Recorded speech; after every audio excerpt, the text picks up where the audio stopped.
శ్రీమాత్రే నమ శ్రీ గురుభ్యో నమ హరి ఓం. 2025-2026 విశ్వావసనామ సంవత్సరంలో వృశ్చిక రాశి వారికి ఆదాయం 2, వ్యయం 14, రాజ్యపూజ్యం 5, అవమానం 2.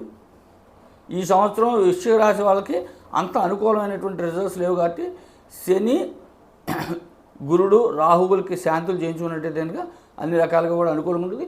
ఈ విశ్వావసనామ సంవత్సరం కొంచెం వృశ్చిక రాశి వాళ్ళకి శ్రమ అధికమైనటువంటి పరిస్థితులు ఏర్పడతాయి. వాహన ప్రమాదాల విషయంలో జాగ్రత్త వహించాలి, ఆరోగ్య విషయంలో జాగ్రత్త వహించాలి. విద్యార్థులు అధికంగా శ్రమ పడవలసినటువంటి పరిస్థితి ఉంటుంది.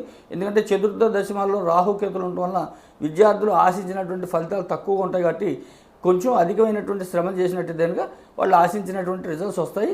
కాబట్టి విశ్వావసనామ సంవత్సరం వృశ్చిక రాశి వాళ్ళకి కొంత ఇబ్బందికరమైనటువంటి వాతావరణం ఉంటుంది కాబట్టి అన్ని రకాల విషయాల్లో కూడా జాగ్రత్త వహించాలి. నిత్యం దేవాలయ దర్శనం, శివాలయంలో వీలైనప్పుడల్లా అభిషేకాలు, దానాలు ఇచ్చుకున్న చేసినట్టే ఈ విశ్వావసనామ సంవత్సరం వృశ్చిక రాశి వాళ్ళకి అన్ని రకాలుగా కూడా బాగుంటుంది. హరి ఓం.